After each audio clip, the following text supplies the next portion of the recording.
What is up, guys? It is the Sound Alchemist right next to Gersh1. And we're back at it answering your calls, answering your questions in another episode of For the Greater. This is a video series where we answer the questions left by you, the viewer. If you have a question for us, comment down below a question for your questions because we'll get to those questions first.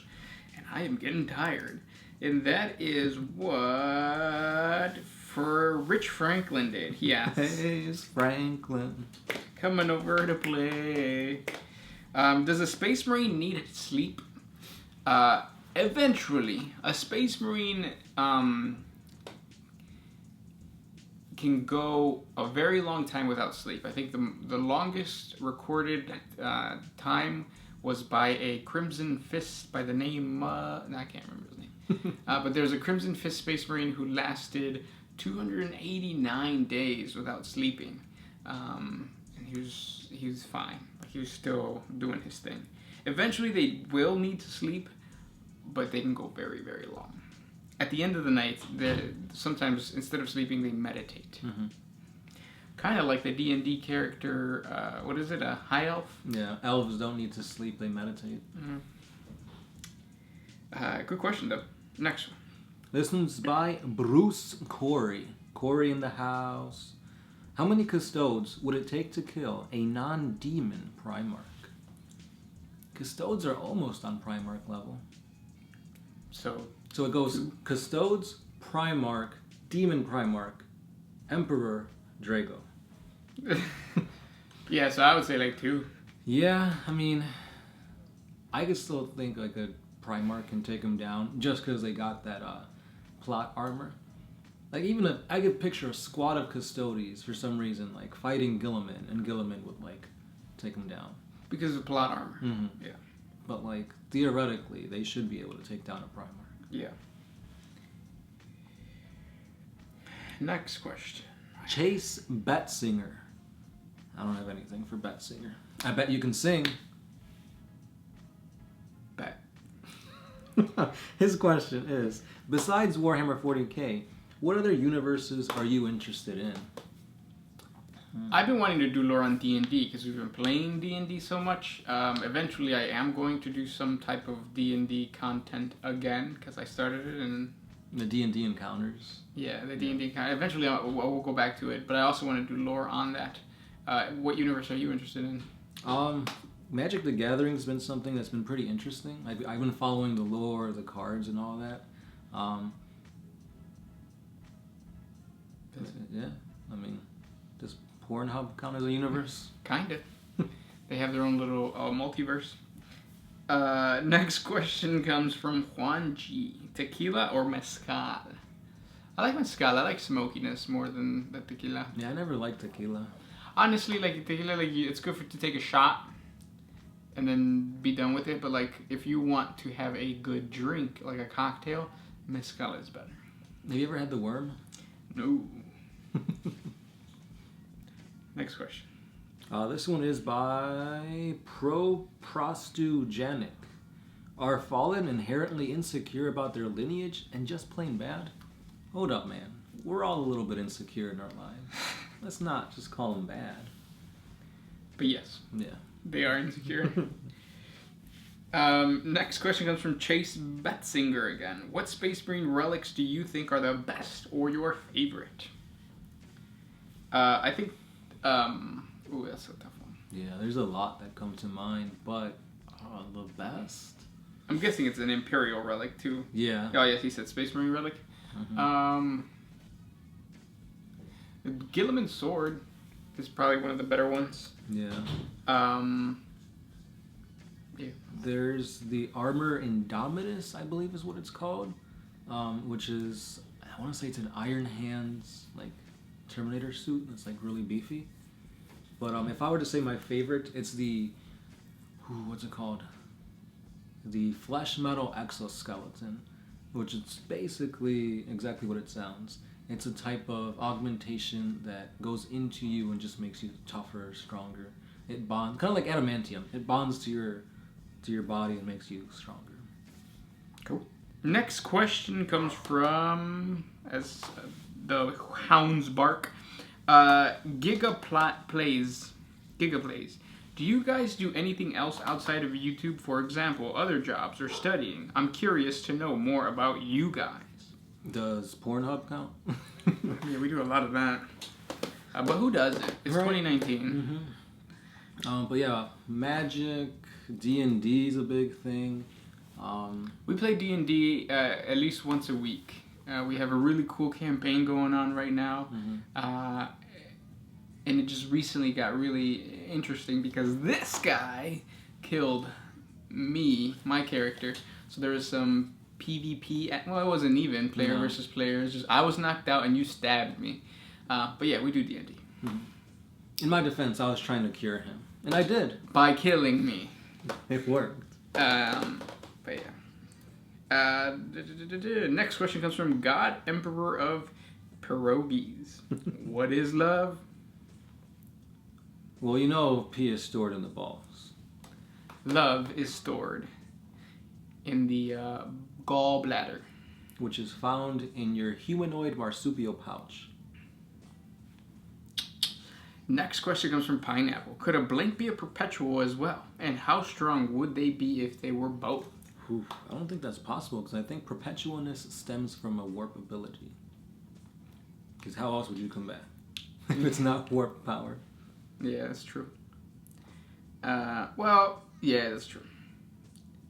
Next question comes from Sniper King, but spelled with a 1 instead of an I. How does prayer empower the Emperor? So within the warp, your emotions, well, human emotions, register in some type of. It's almost like a light.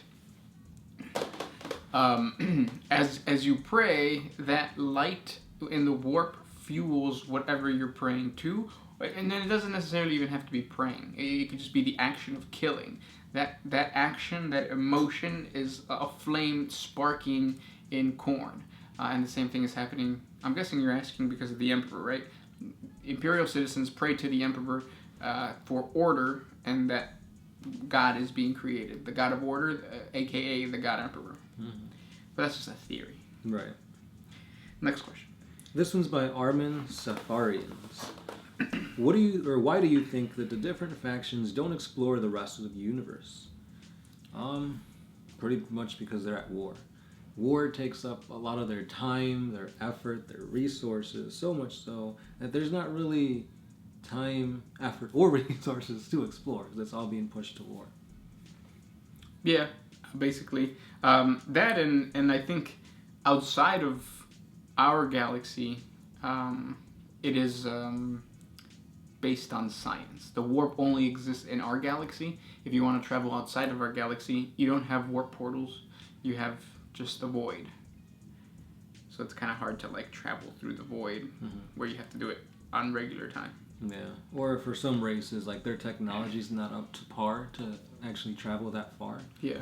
Like Tau can barely move relatively large distances, and that's with the use of their star-type nexus, which was pretty much a failure. So. Yeah. But orcs, on the other hand, they'll go wherever the fight's biggest. Next question comes from Demandea la Bird. How big an army can a rogue trader have? So a rogue trader can get an army probably regimental size. Because it can command that. At a certain point, doesn't it become too much of a threat for the Imperium? Yeah, and the Imperial high command would do something about it. But I could see them controlling a regiment without any fuss, especially if they're trying to pacify a world or if they're trying to colonize a world. A regiment is enough. Next question. Jacob Thompson. Hey yo, what's up with those Skitarii Psychers? What Skitarii Psychers? I don't think Skitaris have Psychers. Let me think. At least not on the tabletop, at least, right? Yeah, I don't think they do. I think psychic powers are replaced with canticles of the Omnissiah, right? Somewhat? Yeah, that or the Electro Mages, or whatever they're called. But even that, I wonder if that's considered psychic powers. Maybe for the tabletop. But wait for the Dark Mechanicum to come out. I'm pretty sure that faction is going to have a bunch of Psychers. I've been waiting for that. Like, that would probably get me to start a new army. Yeah. Next question comes from D406.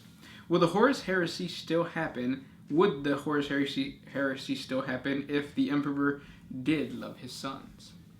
Yeah, I feel like it still would have creeped in there, because chaos is a powerful thing. And whether you feel love or not, chaos is going to get into your mind and make you do things for love. So they could twist the love for the Emperor into saying, like, yeah, maybe Lehman Russ is going to hurt the Emperor, so I got to kill him first, or something like that. Yeah. Next question also comes from D406. Why do all saints have wings, and why are the majority of them women? The rule of cool. Yeah. If you're a saint and you don't have wings, then yeah, it is kind of pointless. No, but that's not true. Not all of them have wings. No. There's a couple non-model saints, so saints that exist in the lore but not in the tabletop, that don't have wings. And there are also men. Mm-hmm. And you could also make the argument that the Legion of the Damned are saints. And they're nothing. They're Space Marines, for God's sakes. For Emperor's sakes. I was about to say, better watch your tongue, Gersh. Yeah. I'm watching that. Next question. This is going to be the last question. Again, by the Mandela Bird. How long before GW allows Funko to make Tau, Orc, Eldar, Nids, and Guardsmen? Ouch. I honestly don't like Funko Pops.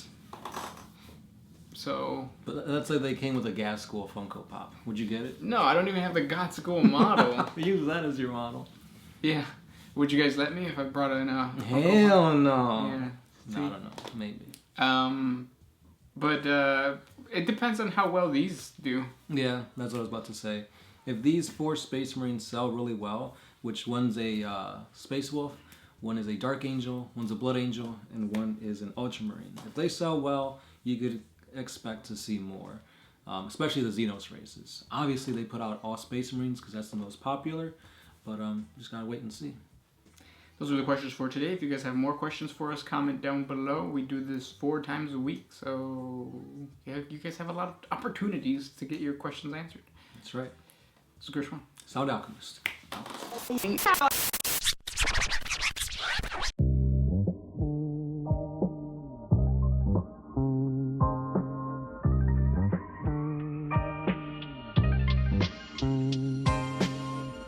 Always used to put my freedom first in any situation.